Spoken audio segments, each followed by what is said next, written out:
What I love about Content Marketing World is the community. I didn't realize how many content marketers there are of us out there. It's a really vibrant community of people that take what they do very seriously but have a lot of fun doing it. What surprised me is just how welcoming and friendly everybody is. I really want to emphasize the inclusiveness and the warmth that's here. The human-to-human interaction and the community feel that exists at Content Marketing World is second to none. Content Marketing World has a very distinct and unique culture, which for me is the biggest draw. The networking aspect has been absolutely phenomenal. Everyone here is just so eager to learn and reach out. So you're not only learning from the speakers, but you're learning from the people that are sitting right next to you in the room. You build lifelong friendships. I have some friendships here that every year it's like coming home and coming back to family. You come back to people who understand you, who understand your job, who understand the challenges you're facing, and you can't do that at any other conference. Last night, and we're sitting there and we're just at a table and just people just keep approaching, and it's just like a revolving door of just like, hey, how are you? What do you do? How can we help each other? I find the vibe and the atmosphere here, it's really conducive to growing and learning and sharing. It really doesn't feel like networking. It just feels like we're all content marketers and we're just here to learn, share. You don't feel alone here. All you need to do is open your mouth and you're received very welcomely. And it doesn't just stop here. I can connect with those people at any time throughout the year. It is an insane group of people. I can't believe you're considering not coming. You need to get here.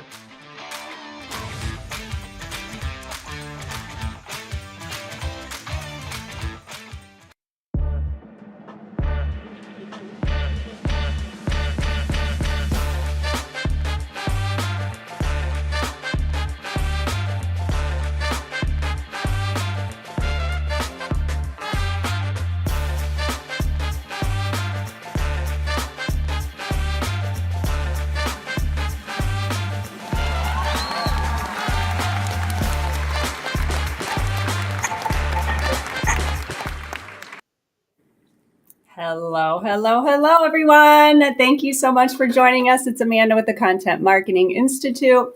We're back once again this afternoon for a special Content Marketing World edition of Live with CMI. And as always, I'm joined by my wonderful colleague, JK.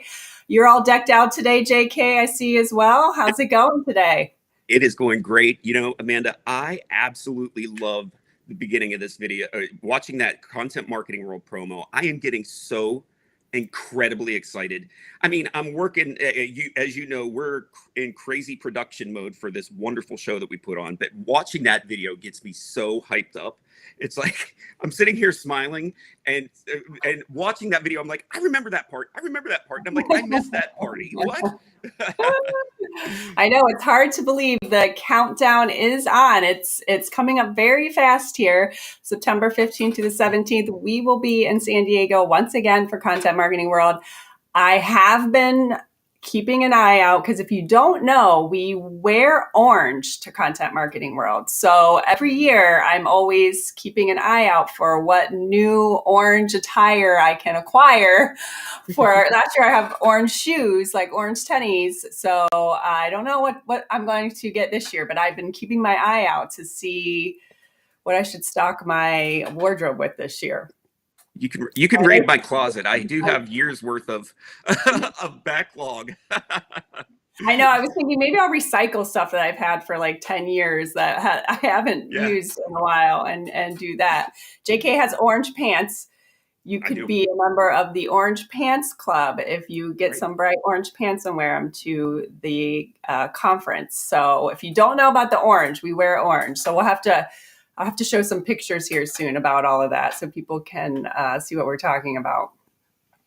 Well, as we gear up for the conference, we are highlighting our Content Marketing World speakers, our awesome speakers. They're sharing their insight and expertise with us. And today is no different, right, JK? Oh, that's so right. Today we're chatting with our good friend, Tony Gnau. He's going to share tips on creating a video content strategy that actually works. This is going to be a great one.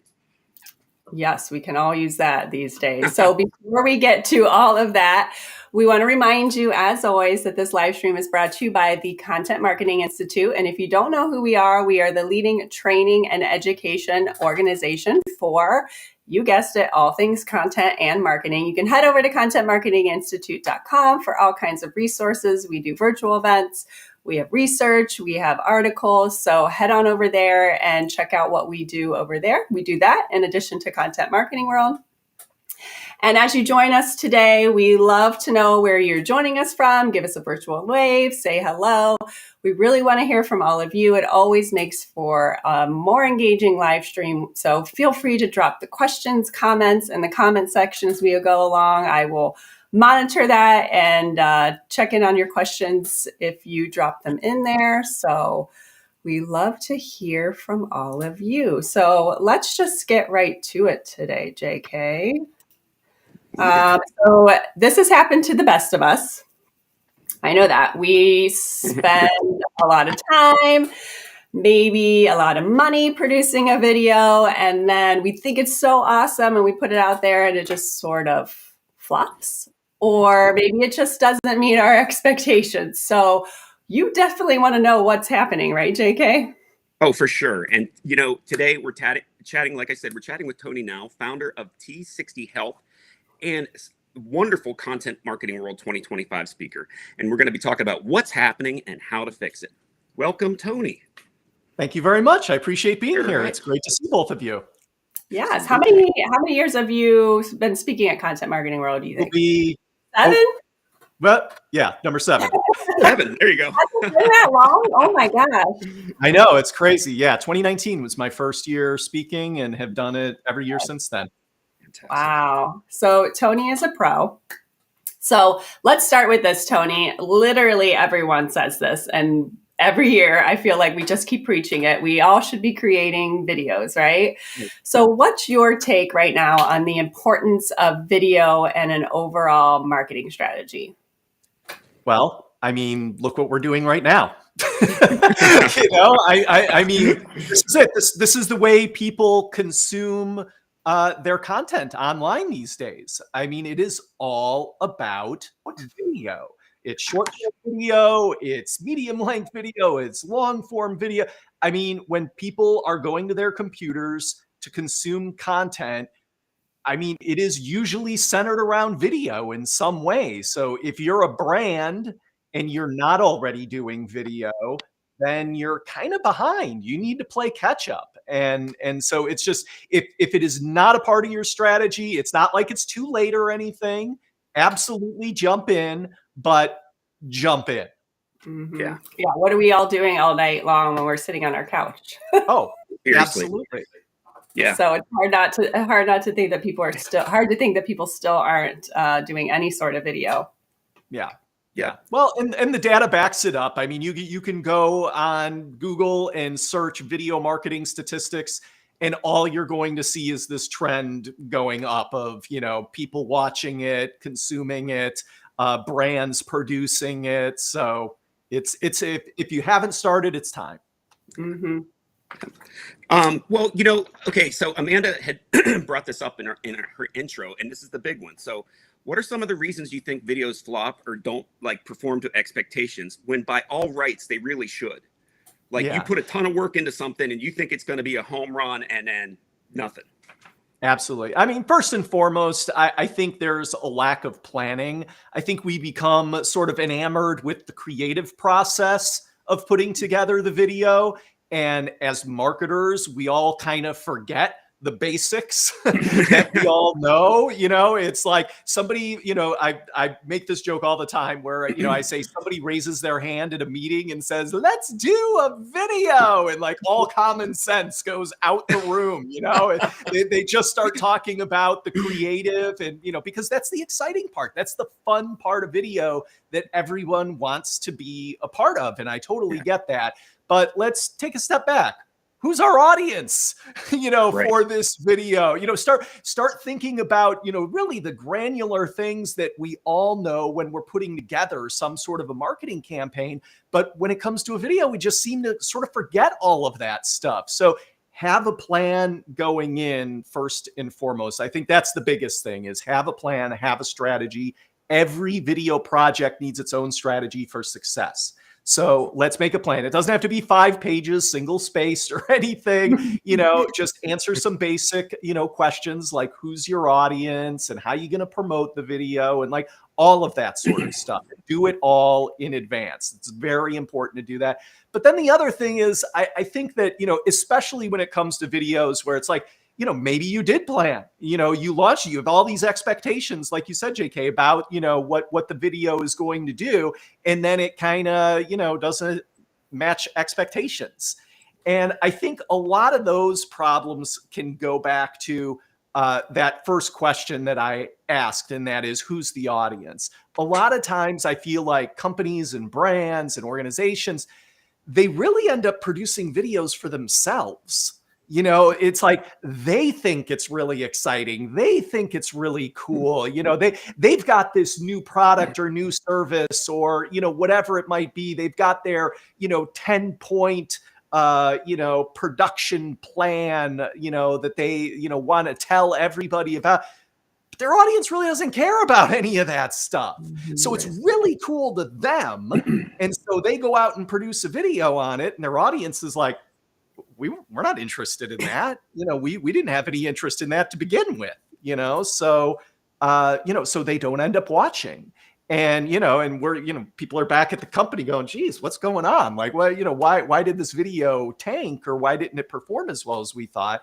And it's because they really lost track of that first thing. Who's the audience? And so that's the number, as far as I'm concerned, it's the most important question that you have to answer at the beginning of any video project. And a lot of times it'll head off those sort of disaster results that might happen. You put all this time and effort into a video and then the video doesn't perform. And usually it's because your audience just wasn't interested to begin with. Right. Well, you said it perfectly to start when you said option, or, the first thing is about strategy. So let's chat about that a little bit. So what are some of the things marketers should keep in mind when thinking about a video strategy, and what are many marketers missing when they're trying to create one? Like, I know, like you kind of discussed, maybe you thinking maybe form over function, like what are you trying to do, and then get to the creative part of it. But I think that there's a lot of marks being missed there. Yeah. I mean, first you can go back even further than when you get to the actual video itself, in just that a lot of companies don't have sort of, an overarching strategy for video to begin with. Video is often thought of last. It's like we think of, hey, we have a new website that, we need to refresh our website or design a new website. We have to, put all this work into our social media, strategy and, like all these different marketing components. And then when they sort of get to the end of all of that, they're like, oh, you know what? We should do a video too. And it's not, it's an afterthought. And really, we talked about it at the beginning, how big video is right now. Video shouldn't be an afterthought. I mean, video should be at the forefront of your marketing strategy. It should be, hey, you know what? We need to produce a new About Us video for our company. And you know what? Hey, since we're producing a new About Us video, we should probably refresh our website. Video should be leading these sort of, marketing ideas or tactics or whatever it is that we're doing. It shouldn't be the other way around. And that's just because that's the way people are consuming content today. It's the content that they are consuming. So we should be starting with video and then, using it in all of these other platforms. So it's really starting with that sort of mindset shift and saying that this is something we need to be doing throughout our marketing. And then it's, how do we build it into everything we're doing? I mean, I know like a lot of us don't like to think of the marketing funnel anymore because you never know when people are joining it. It's not this linear thing that really happens anymore, but still to think of it in that way in terms of awareness and consideration and conversion, you need videos for each of those stages. It's not just let's produce a singular video and this video is going to go viral and we're going to be great. That's not it at all. It's producing videos for every stage that you're of the customer journey that people are going through, making sure that you have videos for every stage and doing it on a consistent basis. It's not just doing one video here, one video there, or, maybe we'll do a video next year or something. No, I mean, you need to be doing it on a consistent basis. And again, I mean, it really is like we sort of forget everything we know about marketing and content marketing when it comes to video, because it's like, if somebody was going to start a blog today, they would never start a blog and write a single blog post. Right. I mean, and yet that's what we do with video all the time. Well, we'll do one video a year. And then we're shocked that it doesn't take off, that it doesn't do as well as we think. We Right. would never think that about a blog post or a podcast or, name the marketing tactic that we use. Video is just like everything else. It is all about consistency, doing it on a regular basis, making sure your audience knows it's coming, and so that they can get excited about, video is the same as all those other things. We just don't apply the same methodology to the video. So that's really, like where people need to start, is this mindset shift and making sure that they are doing videos on a regular basis and doing them on a consistent basis. And that's when they'll really start to see success. And you certainly do, JK, need to have a plan for each individual video.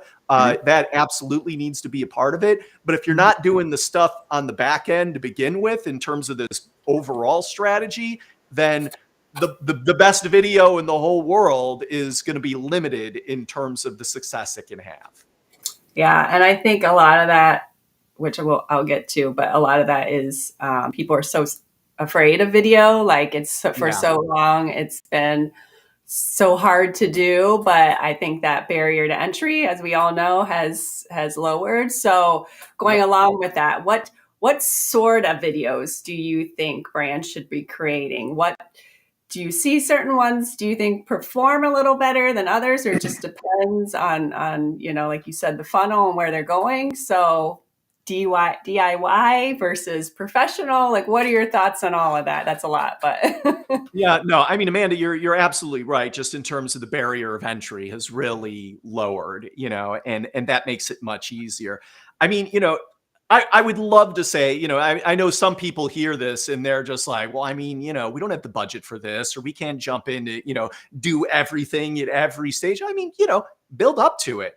Like, I totally understand if, you can't all of a sudden start producing, 12, 15, 20 videos a year or something, but let's get started with it and let's be strategic about it. So, I mean, it's like, where do you start? Well, the barrier to entry, the easiest barrier to entry is to start doing vertical videos. And those are usually awareness videos. They're going to be for your social media feeds and, stuff like that. But you can absolutely DIY those videos. I mean, you're welcome to pay a professional to do it. Sometimes brands are just like, hey, we don't want to deal with it. Let's hire somebody. That's fine. You can do that. But if you don't have the budget and you want to do a lot of videos quickly, then vertical videos are the way to go, because you can DIY them. So it's not going to cost you anything in terms of dollars. It'll cost you time. And that is a cost, because you're going to have to learn how to, some of the DIY aspect of it, of doing it yourself. But, there's no dollar figure to it. So, that's absolutely an easy way to start.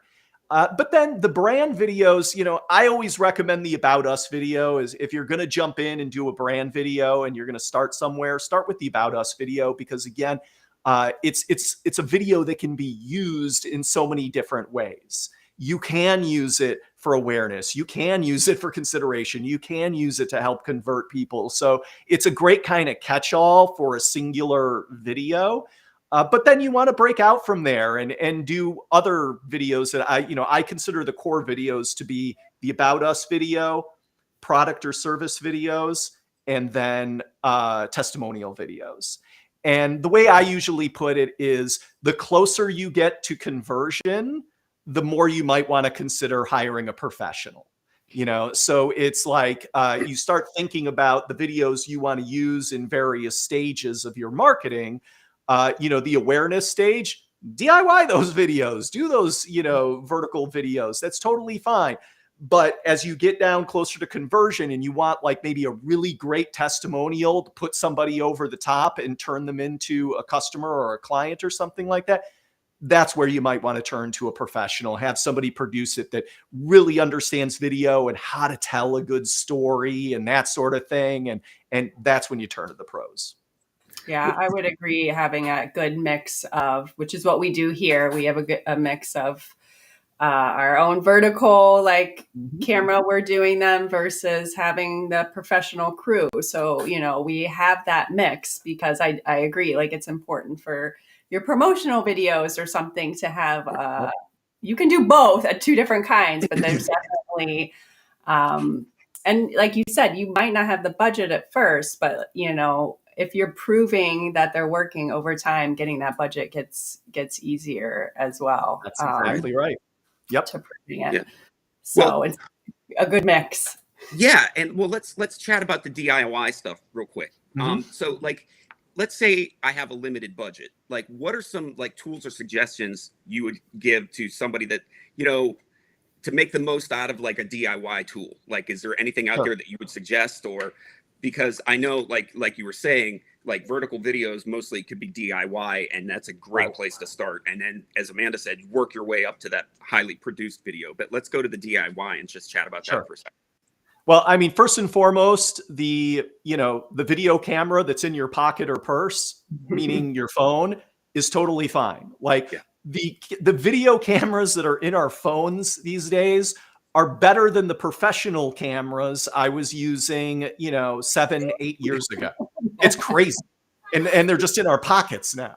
So those cameras are really fantastic. If you want to like step it up a notch and you want like a tool to use, get a microphone. Get a microphone that you can attach to your smartphone, because the easiest way to sort of spot an amateur video usually isn't the actual video, it's the audio. And so if you can improve your audio in any way, you're taking your DIY videos up a big notch. So absolutely find some sort of a microphone that you can get. And it doesn't have to be anything expensive. I mean, it's definitely, the more expensive the toy, the better it's probably going to be. But even just like a $30 microphone is probably going to end up being better than what's built into the phone. So that's the first thing. Then the other thing is really knowledge goes a long way when it comes to DIY. So if you can find an AI editing tool that can help you with the editing process once you've shot the videos, and I'm talking about just very basic stuff, like making sure you have a clean start and a clean finish to it, where it's not, you see, them putting the camera down or picking the camera up, unless that's a style you're going for, which is completely legit. But, just something that you can edit off the beginning and the end, and then maybe add captions in it, some of those, dynamic captions that you see in the vertical videos and stuff. There are AI tools that you can use to do all of that kind of stuff. Take a little time to learn about them and learn how to use them. It doesn't, again, even with this, the barrier of entry is very small. Like once you get in there and understand the basics, even just a little bit, it's very intuitive. And that's the whole point of AI, is AI does the bulk of it for you. So even if you can just learn just a little bit to kind of tee up the AI application, then it'll take it from there and put something together that, I mean, is so much better than what you would have had to do on your own, even just like, 3 or 4 years ago. Yeah. So, taking a little bit of time to learn an AI editing tool. There's a bunch of them out there. I personally use Descript. I don't get paid by Descript or anything to say that. But, when we put together our own vertical videos for our own marketing, when we do it for clients and customers, we use Descript to put in the captions and stuff. It's just so much easier to let AI do it for us. And so, that's the best way to go about it. I agree. We use Opus. Sure. So we use that tool too, but it really is, you do need to take a little bit of time to figure out how all of these work, but it will still cost less than hiring a crew right out of the bat if you don't have that budget right away. But No I couldn't doubt. find my microphone. I had it sitting here, but my little microphones for my phone. Some people use little ring lights at the top of their phone to clip on the top of your phone. Just like you said, those little things like that is really all it takes. And maybe you have like a young person on your team that probably has been making videos on their phone and TikTok for a while. Those are good people to tap into to ask how to help you sort of get started. I'm a big advocate for that. I mean, obviously, you know, not everybody has a big team that they can draw on or anything like that, but start asking around. And it doesn't even have to be somebody in marketing. It can be somebody in a different department. You know, find out who's into video, who really likes it. And, you know, then all of a sudden, you know, they get to do something that they're really excited about. And, you know, it's like, you know, you compare if it's somebody in marketing's job, but they're not really into video and they feel like it's kind of clunky to them or whatever, but there's somebody in sales or there's somebody in HR or whatever who it's like they're doing a gazillion home videos and posting them for their friends on social media and everything, and they are like totally into it. That person's probably going to do a better job with your marketing videos. So it's better to get them involved. I have a friend that I worked with that, I mean, he was selling mortgages for a big bank that we would all know.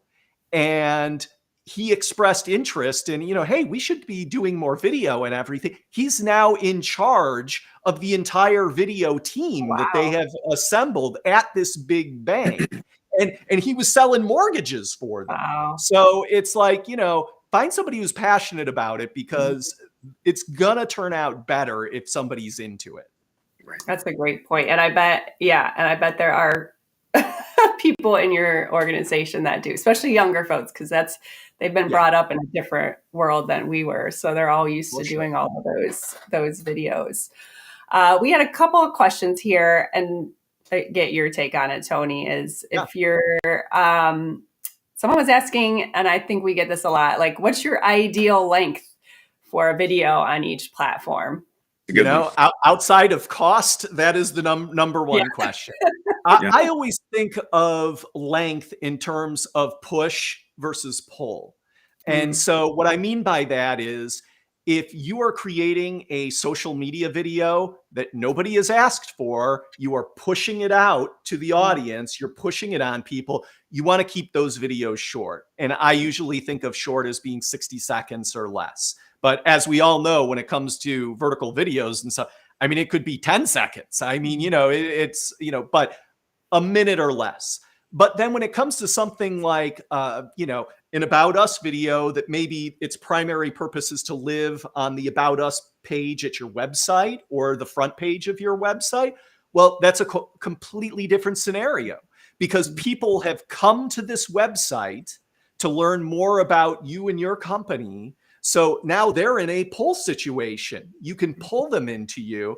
And because of that, your videos can be a little bit longer. You know, an About Us video, usually we try to keep them between like 1.5 minutes and 3 minutes. But, you know, there is no substitute for good. If it's good, it can be longer.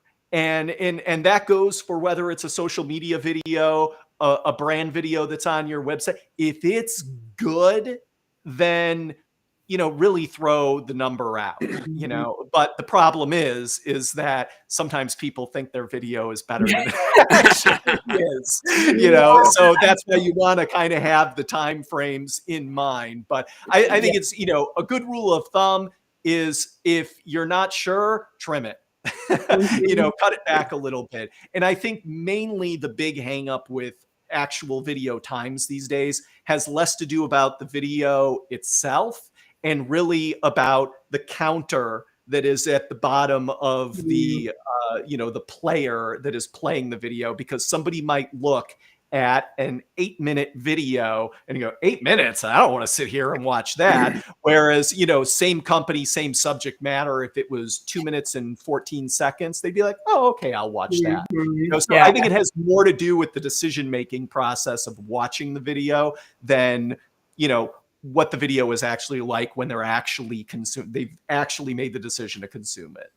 Yeah, I would agree with that. And one thing I like to do is test it with my kids. So if I'm doing a video and I'm like, what do you think of this? Just because like Tony said, it's usually go shorter, right? Like you just kind of, and because we all are watching, we all know because we watch videos all day long. Right. So it's like, ask someone else, like, what do you think of this? Is this too long? Is this like, and just get their thoughts on it. Cause that can be even someone who's not even in the business or, outside of the company or whatever, Right. just kind of like, what do you think of this? So sometimes I do that because I'm like, I'm not quite sure if this, because the marketing team might agree with me, but I'm like, let's get an outside person to.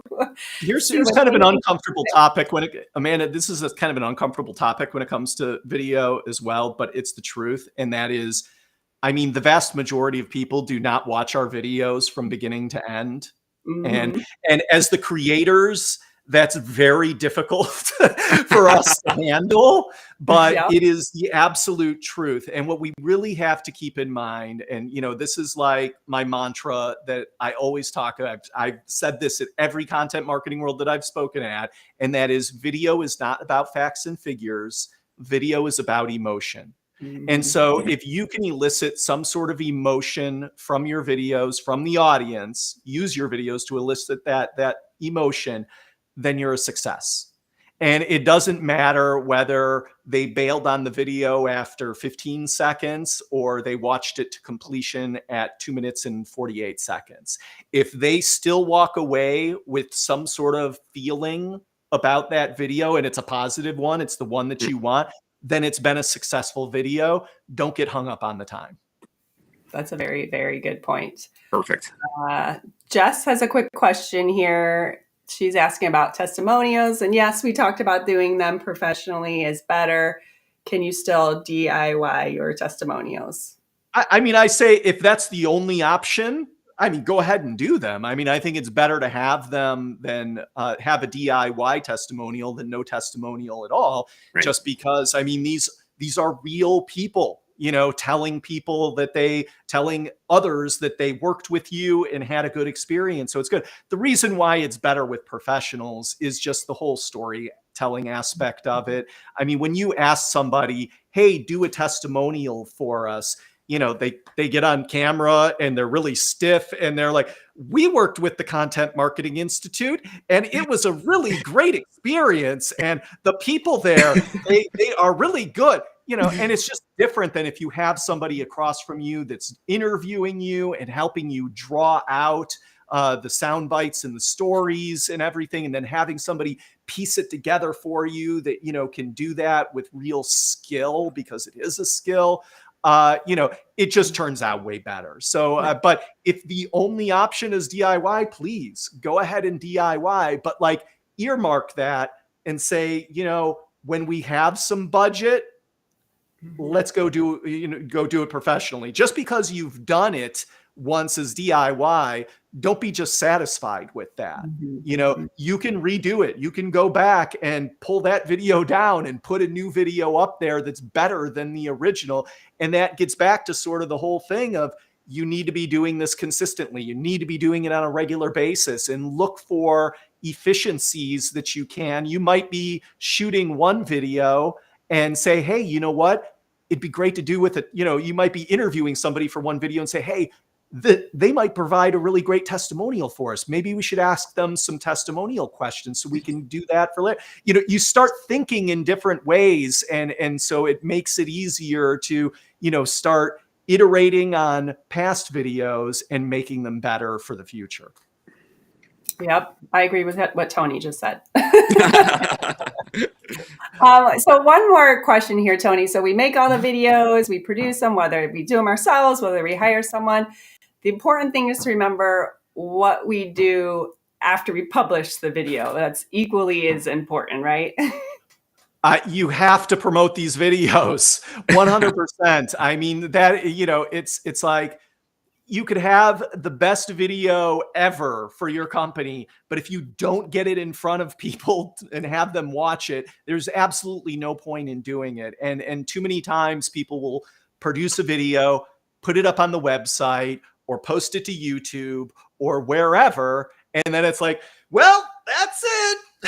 Wasn't that great? We did a great video, and then all of a sudden, you know, they get like a little hit at the very beginning when they posted it, and then it just sort of disappears. And they're like, well, nobody's watching now. Well, it's because you're not continuing to promote the video. And, you know, just because you've launched something, that is not the end of the process.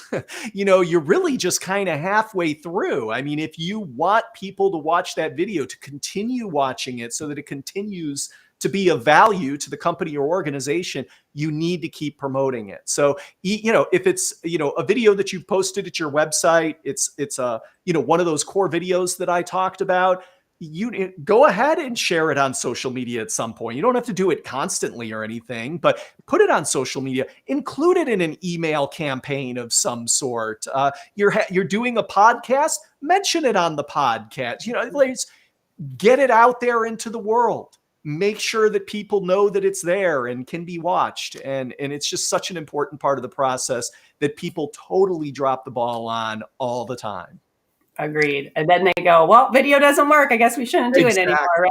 Yeah, and on top of that, then you got to figure, if you have management that gave you budget to make a video, and you make the video and you don't put any work behind promoting it, they're not going to give you any more budget to make more videos because they said that one didn't work. Yes. And I want to end on this note, which is, yes, Adam, of course, using professional is ideal, but if you want to get started, just do it yourself.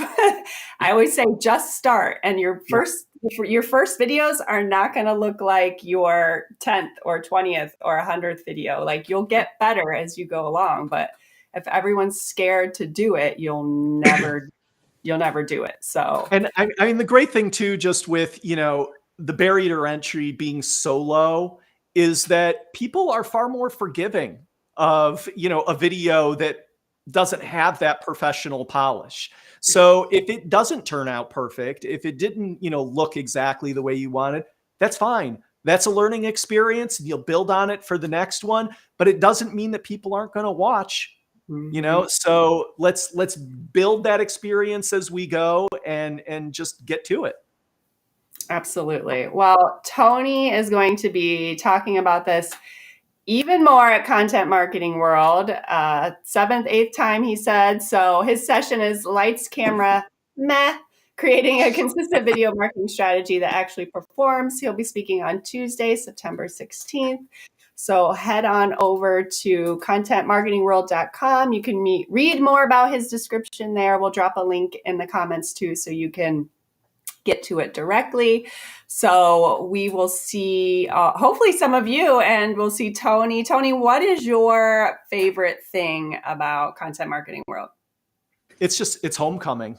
I mean, it really is. You know, if you've never been, then it's not necessarily that for you, but it's so much fun. The people are so fantastic. Everybody is so welcoming and engaging that you're going to want to come back. And then it's like everyone you go to, it's homecoming. I mean, like, you showed that video at the very beginning, and I know, JK, you were talking about, you know, it's like, oh, I remember that. I remember that. Like, I see the people there, and it's like, these are people that I see so frequently every single year I'm there, and I'm so excited to see them again. I was emailing with Andy Crestadina, who I know is one of, you know, everybody's favorites. So I was emailing with him yesterday, and I was like, I'll see you in San Diego. And, you know, it's like, we're just excited to be, you know, in the same space and get to see one another.